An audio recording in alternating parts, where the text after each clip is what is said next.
இந்தியாவிலேயே அதிக முறை தடை செய்யப்பட்ட ஒரு கட்சினா அது கம்யூனிஸ்ட் கட்சி தான். கம்யூனிஸ்ட் கட்சி வந்து இருக்கிற இடம் தெரியாம அமைதியா இருந்துட்டு போயிடுவான், நமக்கு எதுக்குப்பா ஊர்வம்பு அப்படிங்கிற மாதிரியான ஒரு மைண்ட் செட்ல தான் இருக்காங்களா? இப்போ ஒரு வாரமா பாக்குறீங்களா நாங்க இருக்கிற இடம் தெரியாமையா இருக்கோம். முன்னாடி இருந்த மாநில செயலாளர் கே பாலகிருஷ்ணன் தோழர் வந்து முதலமைச்சர் மு க ஸ்டாலினை கூட்டணியில் இருந்துகிட்டே எதிர்த்து பேசுறதுனால தான் அதிரடியாக அவர் மாற்றப்பட்டு நீங்க தேர்ந்தெடுக்கப்பட்டீங்க. கம்யூனிஸ்ட் கட்சிகளே விடுதலை படத்தை கொண்டாட உங்களை பத்தி தானே எடுத்திருக்காங்க படம். ஏதோ ஒரு வகையில் நாம தலையிட்ட பிரச்சனை அது ஜெய்பீமா இருக்கட்டும் அல்லது விடுதலையா இருக்கட்டும், இதெல்லாம் ஒரு காரணமா சார்? விஜய் முன்னாடியும் சீமான் முன்னாடியும் கம்யூனிஸ்ட் கட்சி தோத்து போகுது. எங்களுக்கு அது ஒரு பொருட்டே கிடையாது. நிறைய அடிப்படையான விஷயத்த செஞ்சு கொடுத்ததே கம்யூனிஸ்ட் தான். ஆனா அந்த கம்யூனிஸ்டத்தை மக்கள் மறந்துட்டு வேற வேற கட்சிகளை போய் ஆதரிக்கிறாங்களே.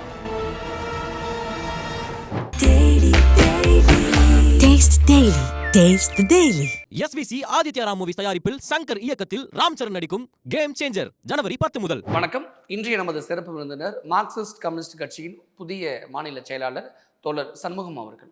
வணக்கம் தோழர். வணக்கம். வணக்கம். எப்படி தோழர் இருக்கீங்க? ரொம்ப நல்லா இருக்கேன்.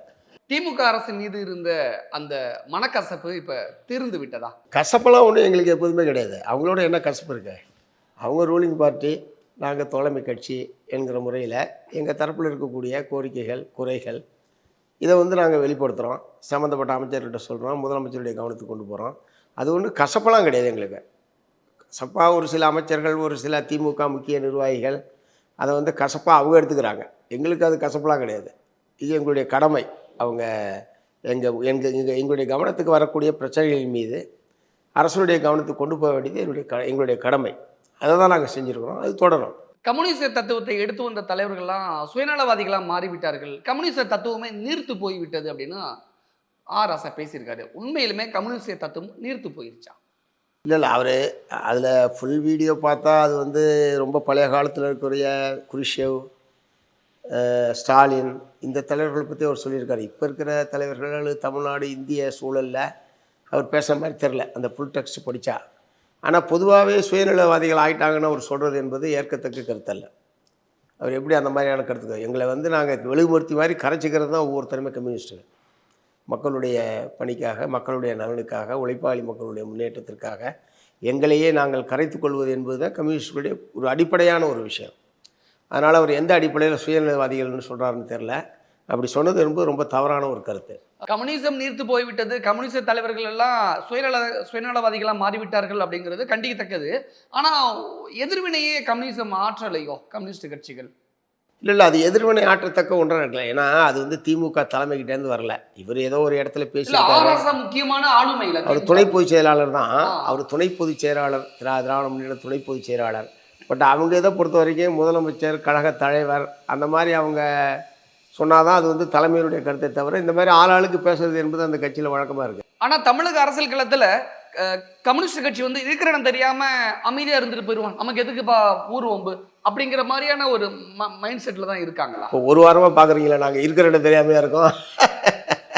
நீங்கள் சொல்றதுல ஏதாவது ஒரு முன்னே இருக்கா? இந்த ஒரு வாரம் 10 நாளாக தமிழ்நாடு பூராவும் சரி, ஒட்டுமொத்த ஊடகத்துலேயும் சரி, பிரிண்ட் மீடியாவிலையும் சரி, நாங்கள் தானே இருந்துகிட்டு இருக்கோம்.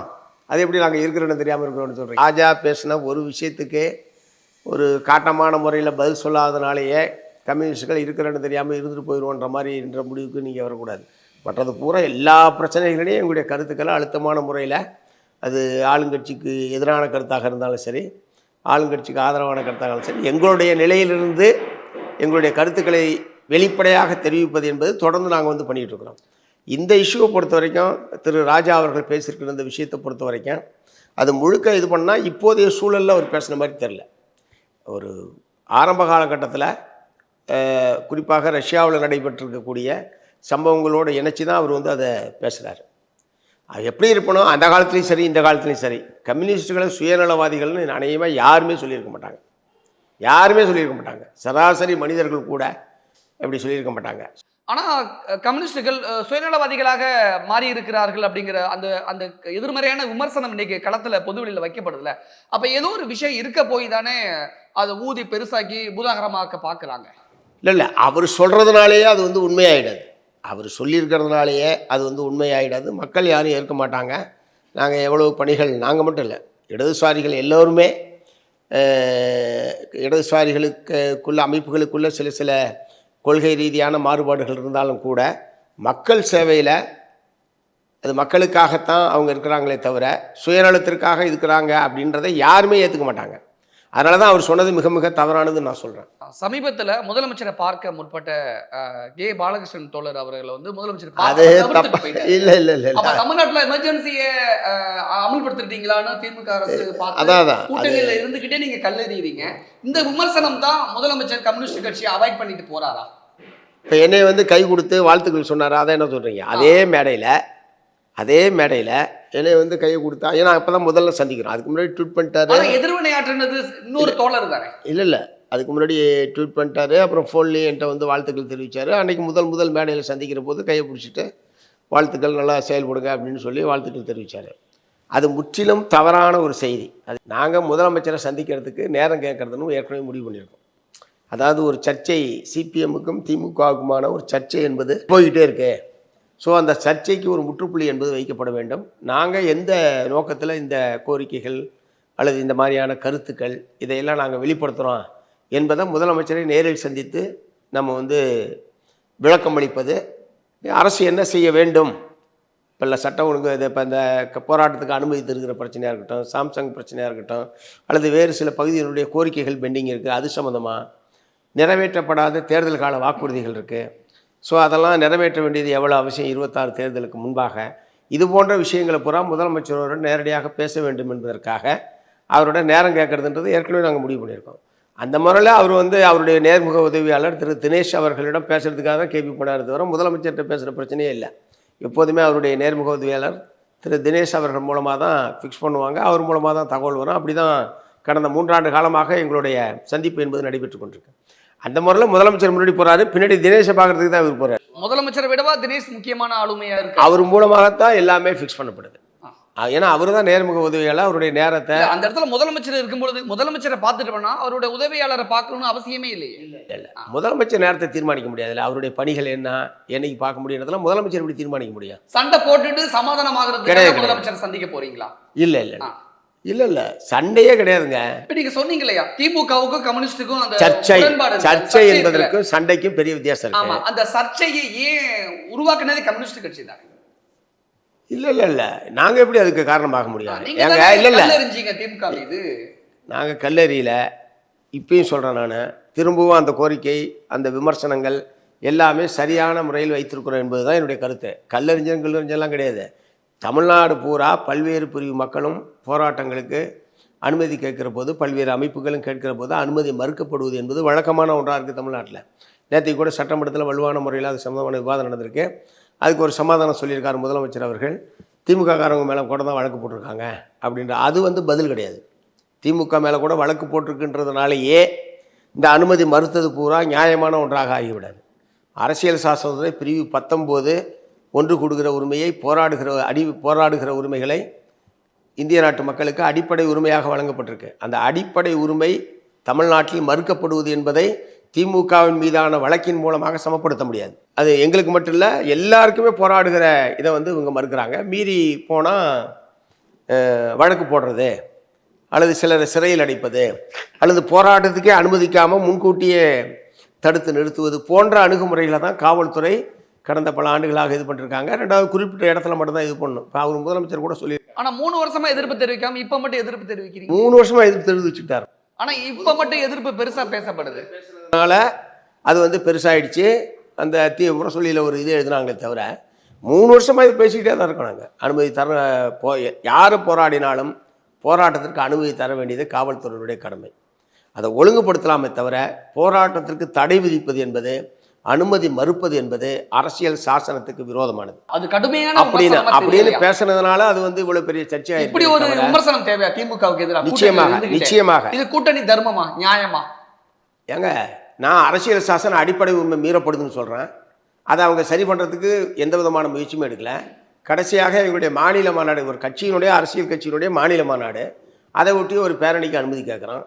எஸ்பி வந்து அனுமதி மறுக்கிறாரு. சரிங்க, பேரணி வேணாங்க, டிராஃபிக் அது இதுன்னு நீங்கள் சொல்கிறீங்க, செந்தொண்டர் அணிவகுப்பு மட்டும் நடத்திக்கிறோம். மொத்தமே ஒரு 1500 பேர் செலக்டடாக யூனிஃபார்ம் போட்ட செந்தொண்டர்கள் அப்படின்னு நாங்கள் சொல்கிறோம். சரி, அது என்னன்னு நான் கன்சிடர் பண்ணுறேன்னு சொல்கிறாங்க. திடீர்னு முதல் நாள் இரவு வந்து அதிக அனுமதி மறுப்புன்னு சொல்றோம். ஆனா சார், இந்த நிலையில எதிர்கட்சிகள் எல்லாம் நம்ம போராட்டம் ஆர்ப்பாட்டம்னு வரிசையா களத்துல குதிக்கும் பொழுது ஆளுங்கட்சிக்கு எதிரா நீங்களும் அந்த நேரத்துல போய் நாங்களும் ஆர்ப்பாட்டம் பண்றோம் போராட்டம் பண்றோம்னு நீங்களும் போய் போலீஸ்ல மனு கொடுக்கறது ஒரு நியாயமா? இது கூட்டணிக்கான எதிரா திமுக அரசுக்கு எதிரான போய் நின்றாதா?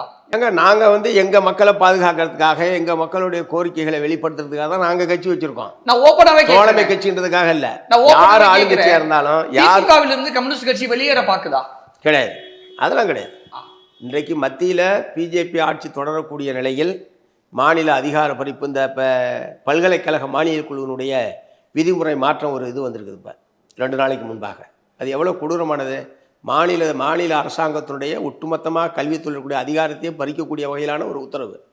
இந்த மாதிரி விஷயத்தில் எப்படி சகிச்சுக்க முடியும்? ஸோ இது போன்ற மத்திய அரசு மாநில அரசாங்கத்தின் மீதான தாக்குதல்களுக்கு எதிராக, அதிகார பறிப்புக்கு எதிராக, அது மாதிரி நிதியில் பாரபட்சம், அது எதிர்கட்சி ஆளக்கூடிய மாநிலங்கள் என்றால் முற்றிலும் மோசமாக நடத்துவது போன்ற மத்திய அரசாங்கத்தினுடைய அத்தகைய அணுகுமுறைகள், தாக்குதல்களுக்கு எதிராக திமுகவோடு நாங்கள் சேர்ந்து பயணிப்போம். தெளிவாக நாங்கள் வந்து அந்த பொதுக்கூட்டத்தில் அதான சொன்னோம்.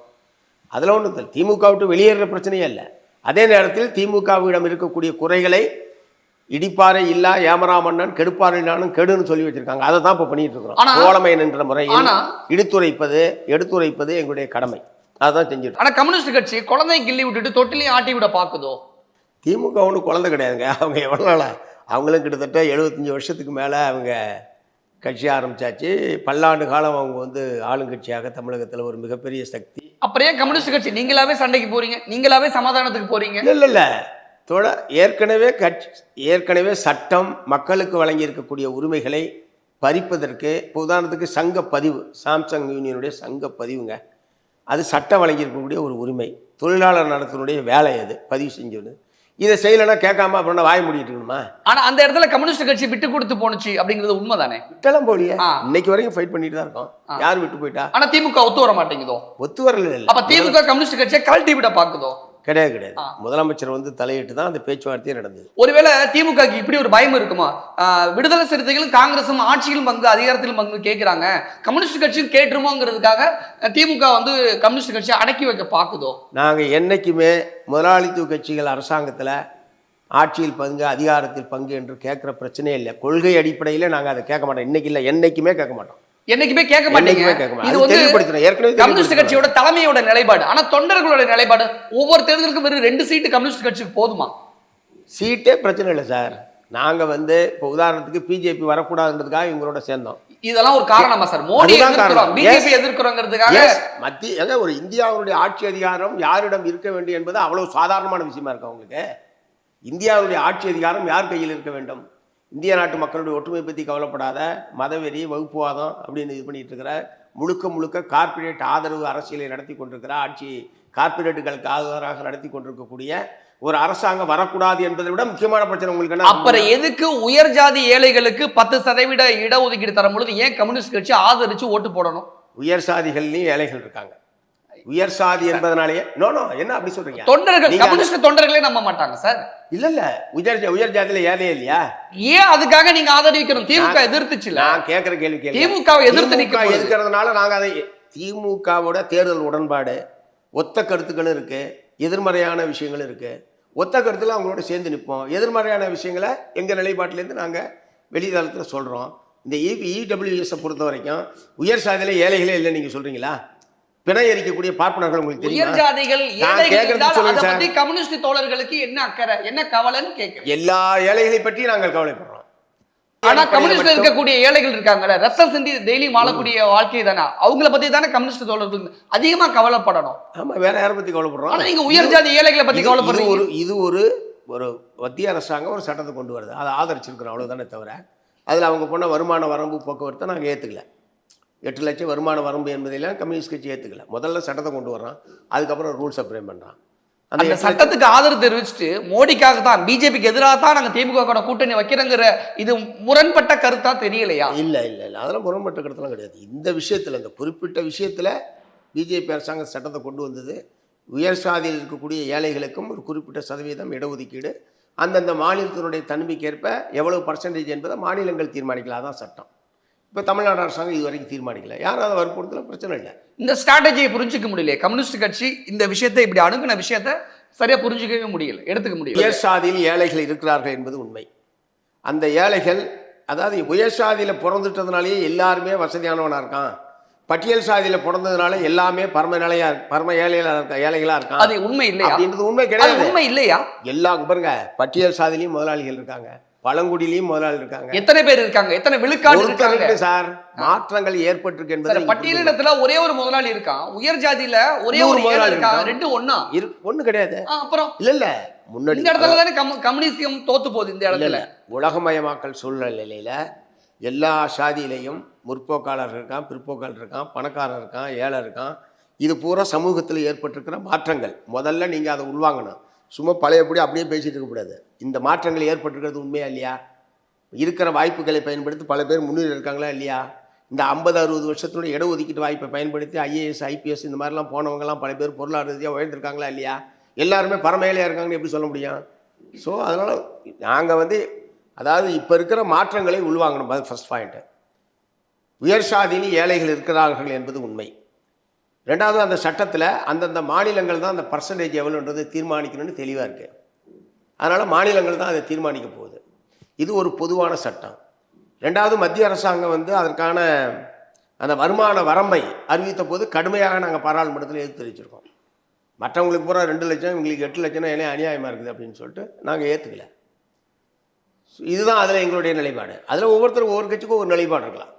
ஆனால் தமிழ்நாட்டில் இருக்கக்கூடிய கம்யூனிஸ்ட் கட்சியை பார்க்கும் பொழுது அறிவு சார்ந்து மட்டும்தான் இயங்குது, உழைக்கும் வர்க்கத்தை சார்ந்து இயங்க மறுக்குதோ அப்படிங்கிற ஒரு கேள்வி இருக்க. ஏன்னா நீங்க ஓட்டு அரசியலை முன்னெடுத்து போக மாட்டேங்கிறீங்க, ஒன்னொன்லி அறிவு சார்ந்து மட்டும்தான் நீங்க முன்னெடுக்கிறீங்க. எங்களுக்கு ஓட்டு அரசியல் என்பது தேர்தல் நேரத்தில் இருக்கிற பிரச்சனை. மற்ற நேரத்தில் மக்களுடைய வாழ்வாதார பிரச்சனைகள், அடிப்படை உரிமைகள், அதன் மீது மத்திய மாநில அரசுகளுடைய தாக்குதல், தாராளமயமாக்கல் கொள்கையிலான மக்களுக்கு ஏற்பட்டிருக்கிற பாதிப்பிலிருந்து அவர்களை மீட்பது என்பதற்கான விடாப்பிடியான போராட்டத்தை குறைஞ்சபட்சம் தினந்தோறும் தமிழ்நாட்டில் ஒரு 25 போராட்டமாக நடக்கும். அதாவது ஒரு நாளைக்கு 25 போராட்டம் நடத்தக்கூடிய கம்யூனிஸ்ட் கட்சி ஆட்சி அதிகாரம் கையில இருந்தா இந்த போராட்டமே நடத்தாம பாத்துக்க முடியுமில்ல? அப்ப மக்களுக்கு தேவையான விஷயங்களை செஞ்சிட முடியுமில்ல? அப்படிப்பட்ட ஆட்சி அதிகாரத்தை கைப்பற்ற ஏன் கம்யூனிஸ்ட் தோழர்கள் மனசு வைக்க மாட்டேங்க? ஆட்சி அதிகாரம் கையில வந்த மாதிரி இல்ல, நாங்க ஆட்சிக்கெல்லாம் வரமாட்டோம்னு சொல்ல மாதிரி சொல்லிருக்கீங்க. அப்புறம் என்ன பயம்? இல்ல, பயம்லாம் ஒண்ணு கிடையாது. அப்புறம் என்ன அதுக்கு? இல்ல ஆட்சி அதிகாரத்தை கைப்பற்ற அளவுகளுக்கான பலம் என்பது எங்க கட்சிக்கு கிடையாது. நாங்க கட்சியை விரிவுபடுத்துறதுக்கு, பலப்படுத்துறதுக்கான கடுமையான முயற்சியில் ஈடுபட்டிருக்கிறோம். அதுக்காக ஒவ்வொரு தேர்தலுக்கு வெறும் 2 சீட்டுங்கிறது உங்களுக்கு போதுமான? இல்ல தேர்தலில் சீட்டு தான் பிரச்சனை இல்லைன்னு சொல்லிட்டேன் நான். சீட்டு ஒரு பிரச்சனை அல்ல. தேர்தல் என்ன நோக்கத்திற்காக, அந்த தேர்தலில் எத்தகைய பிரச்சனைகள் முன்னுக்கு வருகிறது என்பதை பொறுத்து தான் நாங்கள் தேர்தல் அணி சேர்க்கையை முடிவு செய்கிறோமே தவிர, அத்தனைக்கு நாங்கள் தேர்தல் அன்னைக்கு முடிவு பண்ணுறதில்ல, முன்கூட்டியே அறிவிக்கிறோம். உதாரணத்துக்கு இந்த 2024 தேர்தல் இருக்குல்ல, பாராளுமன்ற தேர்தல், இந்த தேர்தல் சம்பந்தமாக நாங்கள் போன எங்களுடைய கட்சி காங்கிரஸ் 2021 நடக்கிற போதே எடுத்த முடிவு. கட்சிக்கு ஒரு இத்தனை சதவீதம் இருந்தால் தான் அந்த கட்சியோட சின்னம் தக்க வச்சுக்க முடியும்னு இருக்குல்ல, அதில் கூட நீங்கள் வீழ்ச்சி அடைஞ்சிட மாட்டீங்களா? இல்லை, எங்களுடைய வாக்கு வங்கியை அதிகப்படுத்தணும், வாக்கு பலத்தை அதிகரிக்கணுன்றது தான் எங்களுடைய நோக்கமும். கட்சியும் அதை சார்ந்து செயல்பட மாட்டேங்க, வாக்கு சதவீதத்தையும் அதிகப்படுத்தணும். இல்லை அதை பார்த்து சார்ந்து செயல்படலன்னு எப்படி சொல்றீங்க? அப்புறம் ஏன் புதிய தலைமுறை இளைஞர்களுடைய வாக்குகள் இதுவரைக்கும் பெருசா கம்யூனிஸ்ட் கட்சிக்கு வரவே இல்லை? எல்லாம் நாம் தமிழர்களுக்கும் தமிழக வெற்றி கழகத்துக்கு தானே போகுது. இங்க சீமானு விஜய் தானே ஜெயிக்கிறாங்க. கம்யூனிஸ்ட் சீமான் முன்னாடி விஜய் முன்னாடி தோத்துக்கிட்டு இருக்கேன். எப்போதுமே தமிழ்நாட்டில் இவரா அவரா என்பது தான் தேர்தல். இந்த ரெண்டையும் பிடிக்காத ஒரு கோஷ்டி எப்போதுமே இருந்திருக்கு. விஜயகாந்த் அவர்கள் கட்சி ஆரம்பித்த போது ஒரு செட் அவருக்கு ஆதரவாக இருந்தாங்க. இப்போ அந்த கட்சி விழுந்த பிறகு இப்போ சீமானுக்கு ஆதரவாக ஒரு கொஞ்சம் போகுது. வேற ஒருத்தர் ஆரம்பிச்சாருன்னா அவருக்கு பின்னாடி போகும். இதை ஒத்துக்கிறீங்களா சார்? நான் தான் ஒத்துக்கிறேன். நடிகர் விஜய் முன்னாடியும் சீமான் முன்னாடியும் கம்யூனிஸ்ட் கட்சி தோத்து போகுது. அவங்க முன்னாடி அவங்கெல்லாம் எங்களுக்கு ஒரு எதிரியோ ஒரு எதிர் தரப்போ எங்களுக்கு அவங்க ஒரு பொருட்டே கிடையாது. அடுத்த தலைமுறைக்கான வாக்காளர்கள், தொண்டர்கள், தோழர்கள் வேணும்ல கம்யூனிஸ்ட் கட்சிக்கு. அந்த இடத்துல கம்யூனிஸ்ட் கட்சி தோத்து போச்சுங்கிறது தானே நிஜமா இருக்கு. கிடையாது. இங்க பாருங்க, இந்த நாம் தமிழர், தாவேகா இவங்களோடலாம் எங்களை ஒப்பிடவே கூடாதீங்க. அவங்களுடைய அரசியல் என்பது வேறு சார். அவங்களுக்கு தொண்டர்கள் இருக்காங்க, தோழர்கள் இருக்காங்க. கம்யூனிஸ்ட் கட்சிக்கு எங்க சார் இருக்காங்க? கட்சி இல்ல கட்சிக்கு ஆள் இல்லாம எவ்வளவு போராட்டம் நடத்திட்டு இருக்கோம். கட்சிக்கு ஆள் இருக்காங்க, எல்லாருமே 40 வயசுக்கு மேல இருக்காங்க. எங்க ஏஜ்ல எங்க இருக்காங்க? ஏங்க இப்ப நேத்து மதுரையில் அந்த டங்ஷன் போராட்டம் நடந்தது. எங்களுடைய மாவட்ட செயலாளர் தமிழரசன் டைஃபியினுடைய அவரை தான் போலீஸ் குறி வச்சுக்க தள்ளிட்டு போகுது. பாத்தீங்களா அந்த வீடியோ? பாத்தீங்களா எவ்வளவு கொடூரமான முறையில் போலீஸ்? அதனால் நாங்கள் வந்து இளைஞர்களை ஈர்க்கிறதுக்கான முயற்சி பண்ணுறோம். நாங்கள் எதிர்பார்த்த அளவுக்கு வரலன்னு வேணா சொல்லுங்கள். இளைஞர்களே இல்லைன்னு எப்படி சொல்லுவீங்க? கம்யூனிசத்தை ஆதரிக்காம இருக்கிறாங்க அப்படின்னு எடுத்துக்கலாமா? அப்படி எடுத்துக்க முடியாது. ஏன்? கேளுங்க, இப்போ விடுதலை படம் வந்தது, பெரிய அளவில் இளைஞர்கள் தான் அது ஈர்த்திருக்கு. ஏன் விடுதலை படத்தை கம்யூனிஸ்ட் கொண்டாடல? கம்யூனிஸ்ட் கட்சிகளே விடுதலை படத்தை கொண்டாடல. ஏன் கொண்டாடல? உங்களை பத்தி தானே எடுத்திருக்காங்க படம். 100 அதில் நடந்திருக்கிற ஒவ்வொரு சம்பவத்துக்கு பின்னாடியும் எங்களுடைய உழைப்பு இருக்கு. அதில் குறிப்பிடுறாருல. உங்களுக்கு மனசு வலிக்கல? எங்களுக்கு வலிக்கலாம் இல்லை. சம்பவத்துக்கு பின்னாடி எங்களுக்கு உழைப்பு இருக்குன்னு ஒத்துக்க சொல்றீங்களே. ஏதோ ஒரு வகையில் நாம் தலையிட்ட பிரச்சனை, அது ஜெய்பீமா இருக்கட்டும், அல்லது விடுதலையாக இருக்கட்டும், அல்லது வேறு சில வாச்சாத்தியாக இருக்கட்டும், எதுவாக இருந்தாலும் ஏதோ நாங்கள் செஞ்சதை இந்த மாதிரியான ஒரு வெகுஜன தளத்தில் மீடியாவில் போகிறது என்பது எங்களுக்கு மகிழ்ச்சி. அவங்க எங்கள்கிட்ட கேட்டு பண்ணுறாங்களே, அதெல்லாம் எங்களுக்கு பிரச்சனையே இல்லை. ஏதோ ஒரு வகையில் மக்கள் மத்தியில் இதை கொண்டு போய் சேர்க்குறாங்க ஒரு வெகுஜன ஊடகத்தில் என்ற முறையில் எங்களுக்கு மகிழ்ச்சி தான். அதனால் அதில் ஒன்றும் எங்களுக்கு வருத்தம்லாம் கிடையாது. சமூகத்தில் 8 மணி நேர வேலை, ஊதியத்தை ஒரு சரியான முறையில் அணுகக்கூடிய விஷயங்களா இருக்கட்டும், வாரத்துக்கு ஒரு நாள் லீவு, வருஷத்துக்கு இத்தனை நாள் லீவுங்கிற நிறைய அடிப்படையான விஷயத்த செஞ்சு கொடுத்ததே கம்யூனிசம் தான். ஆனா அந்த கம்யூனிசத்தை மக்கள் மறந்துட்டு வேற வேற கட்சிகளை போய் ஆதரிக்கிறாங்களே, அப்போ கம்யூனிசத்தை புறக்கணிக்கிறாங்க தானே அர்த்தம். அது உங்களுக்கு வலிக்கலையான்னு? வலிக்கலாம் இல்லைங்க. என்னதுக்கு எங்களுக்கு வலிக்குது? எங்களுடைய கடமை மக்களுக்கு சேவை செய்கிறது, அதை நாங்கள் பண்ணிக்கிட்டு இருக்கிறோம். மக்கள் ஏற்றுக்கிறது தான்.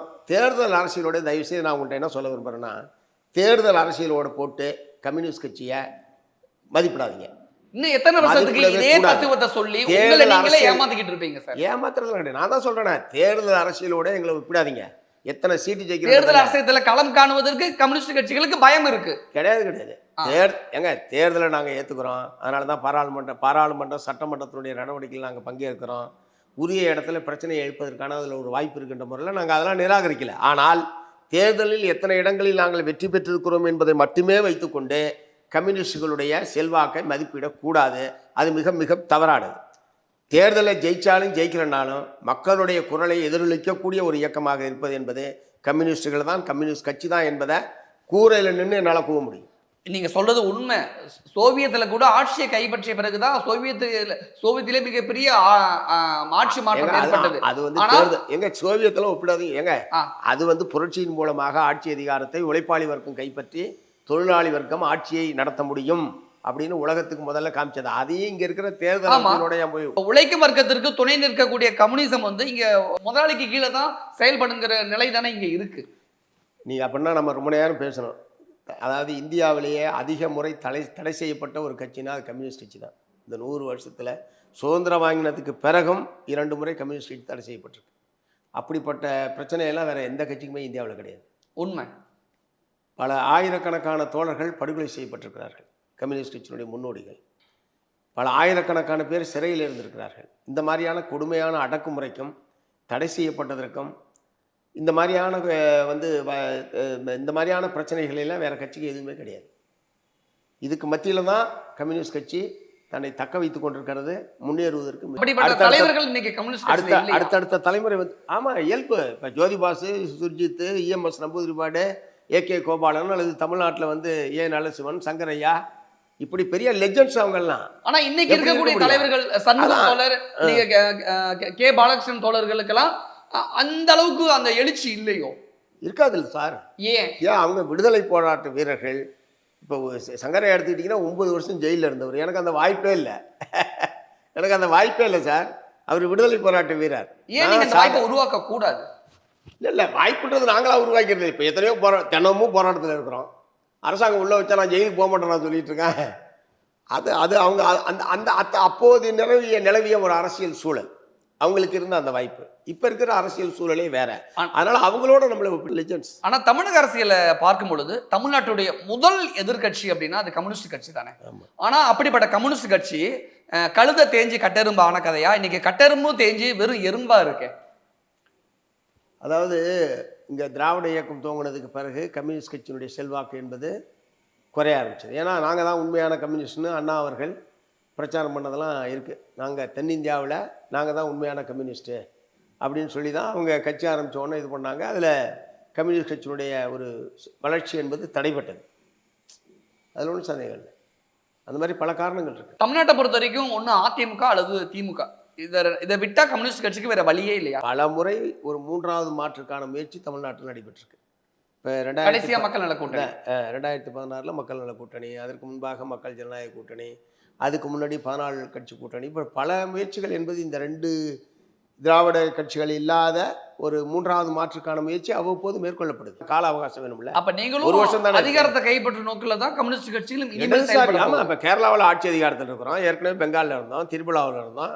ஆட்சிக்கு வரவே கூடாது. அது முழுக்க முழுக்க இடதுசாரிகளை கொண்டதாக இருக்கணும். முதலாளித்துவ கட்சியில் போய் நாங்கள் பங்கு கேட்கறது, அதில் 2 அமைச்சராக பங்கேற்கிறது என்பதை மார்க்சிஸ்ட் கம்யூனிஸ்ட் கட்சிக்கு உடன்பாடு இல்லை. அப்படி எங்கேயும் நாங்கள் பங்கேற்றதும் கிடையாது. இன்னும் சொல்லப்போனால் ஏற்கனவே பிரதமர் பதவியே தேடி வந்த போதே வேணான்னு உதறிட்டு போனாங்க நாங்கள். ஏன்னா அதில் அந்த காங்கிரஸ் கட்சியோடு சேர்ந்து கொண்டு நாம் நினைக்கிற மாதிரியான கொள்கைகளை நடைமுறைப்படுத்த முடியாது என்பதனாலேயே பிரதமர் பதவி தேடி வந்தபோது வேணான்னு சொன்னவங்க நாங்கள். பிரதமர் பதவி விட பெரிய பதவி இருக்கானா நாட்டில். ஸோ அதனால் இந்த மாநில அரசுகளில் பங்கேற்கிறது போக்குவரத்து என்பதில் எங்களுக்கு உடன்பாடு கிடையாது. மார்க்சிஸ்ட் கம்யூனிஸ்ட் கட்சியோட புதிய மாநில செயலாளராக நீங்க இப்ப தேர்ந்தெடுக்கப்பட்டிருக்கீங்க. இதுக்கு முன்னாடி இருந்த மாநில செயலாளர் கே பாலகிருஷ்ணன் தோழர் முதலமைச்சர் மு க ஸ்டாலினை கூட்டணியில் இருந்துகிட்டு எதிர்த்து பேசுனதுனால தான் அதிரடியாக அவர் மாற்றப்பட்டு நீங்க தேர்ந்தெடுக்கப்பட்டீங்களா? கடுகளவு அதில் உண்மை இல்லை. எங்களுடைய கட்சியில் இத்தனை வயசுக்கு மேலே இத்தனை வயசுக்குள்ளே தான் ஒருத்தர் இந்த கமிட்டியில் இருக்க முடியும் அப்படின்னு வயது வரம்பு என்பது கடந்த 2 மாநாடுகளாக, அதாவது இந்த மாநாட்டுக்கும் முன்னாடி மாநாட்டிலேருந்து இந்திய நாடு முழுவதும் அமல்படுத்துகிறோம். தாலுகா செயலாளர்லேருந்து மாவட்ட செயலாளருக்கு, மாநில குழு உறுப்பினருக்கு, மாநில செயலாளருக்கு, எல்லாத்துக்குமே எத்தனை முறை ஒருவர் செயலாளராக இருக்க முடியும், எந்த வயசு வரைக்கும் கமிட்டியில் இருக்க முடியும் என்பதற்கான வரம்பு வேறு எந்த கட்சியிலும் இந்தியாவில் கிடையாது. நாங்கள் மட்டும்தான் இந்த வரம்பு. ஏன்னா புதியவர்களுக்கு வாய்ப்பு வரணுன்றதுனால அதன் அடிப்படையில் ஒரு வழக்கமான இயல்பான ஒரு மாற்றமே தவிர அப்போ எதிர்கட்சி குற்றச்சாட்டு அதுக்கு இதுக்கு சம்மந்தம் கிடையாது. திமுகவை விமர்சிக்கிறதுக்கு இதுக்கு இப்போ நான் என்ன விமர்சிக்காம எதிர்கட்சிகள் குற்றச்சாட்டு இல்லை, நான் சொல்றது கேளுங்க. இப்போ நான் விமர்சிக்காமையா இருக்கிறேன்? விமர்சிக்கிறீங்க, ஆனால் வலிக்காத மாதிரி விமர்சிக்கிறீங்க. கிடையாது. ஏன்னா இந்த கடந்த 4-5 நாளாக வந்திருக்கிற பேட்டியை பூரா பாருங்க, எல்லா யூடியூப் சேனல்லையோ அல்லது பிரிண்ட் மீடியாவில். அதாவது எதிரியை விமர்சிக்கிறதுக்கும் தோழமை கட்சியை விமர்சிக்கிறதுக்கும் அடிப்படையில் வித்தியாசம் இருக்குது. நாங்கள் நட்பு கட்சியாக இருக்கிறோம். அவங்கள அதான் அந்த குரல் சொன்னல, அந்த முறையில் அவங்களுடைய கவனத்துக்கு கொண்டு போக வேண்டிய விஷயத்தை நாங்கள் கொண்டு போகிறோம். 8 மணி நேர வேலை நேரத்தை மாற்றுவது என்கிற சட்டம் என்பது வெளிநடப்பு உட்பட நாங்கள் பண்ணோம். அதெல்லாம் கடுமையானது இல்லாமல் மென்மையான போக்காது. மின்சார கட்டணத்தை உயர்த்தின போது தமிழ்நாடு பூரா போராட்டம் நடத்தணும். அது என்ன மென்மையான போக்காது? பிரச்சனையுடைய தன்மையை பொறுத்து. சரி, ஓகே. இப்போ மாநில செயலாளராக தேர்ந்தெடுக்கப்பட்டிருக்கீங்க. உங்கள் முன்னாடி இருக்கக்கூடிய சவால்கள் என்ன? இல்லை, அது ஒரு கூடுதலான பொறுப்பு. அது முதல்ல ஃபஸ்ட் பாயிண்ட்டு. ஏற்கனவே நான் ஒரு 45 வருஷமாக அரசியலில் இருக்கிறேன். அதாவது இந்திய மாணவர் சங்கத்தினுடைய மாணவர் சங்க தலைவருங்கிற முறையில் உள்ளே ஒரு 45 வருஷத்துக்கு மேலாக மலைவாழ் மக்கள் சங்கம், தமிழ்நாடு விவசாயிகள் சங்கம், இப்படி பல்வேறு கிராமப்புற மக்கள் மத்தியில் பணியாற்றி அதனுடைய தொடர்ச்சி தான் இது. பட் இது ஒரு கூடுதல் பொறுப்பு. Point number 1. 2வது, இப்போ நீங்கள் கேட்ட மாதிரி கட்சியை வலுப்படுத்துவது, கட்சியை விரிவுபடுத்துவது, கட்சியினுடைய வாக்கு பலத்தை அதிகரிப்பது, இதெல்லாம் நமக்கு முன்னாடி இருக்கிற மிக முக்கியமான ஒரு பணி. அதை நாங்கள் உணர்ந்திருக்கிறோம். மாநில மாநாட்டிலே அது விவாதிச்சிருக்கிறோம். ஸோ அதை நோக்கி என்னுடைய பணி என்பது இருக்கும். 3வது முக்கியமானது இந்த இடதுசாரி அணியை உருவாக்குவது. இதெல்லாம் நாங்கள் இந்த மாநாட்டில் எடுத்துக்கிற மிக முக்கியமான முடிவு. இந்த பணிகள் இருக்கும். பட் என்னென்னா, எங்களுடைய அகில இந்திய மாநாடு வரக்கூடிய ஏப்ரல் 2லேருந்து 6 வரைக்கும் மதுரையில் நடைபெற இருக்கு. தமிழ்நாடு அதை பொறுப்பெடுத்துட்டு இருக்கிறோம். ஸோ அடுத்த 2 மாதத்துக்கு எங்களுடைய கவனம் முழுவதும் அந்த அகில இந்திய மாநாட்டை வெற்றிகரமாக நடத்துவது என்பது எங்களுக்கு முன்னாடி இருக்கிற முதன்மையான பணி. அகில இந்திய மாநாடு முடிந்ததற்கு பிறகு நான் சொன்ன இந்த பட்டியலிட்ட இந்த பணிகளை நோக்கி என்னுடைய கவனம் முழுவதும். மார்க்சிஸ்ட் கம்யூனிஸ்ட் கட்சிக்கு குமுதம் சார்பாக எங்களுடைய மனமார்ந்த வாழ்த்துக்கள்.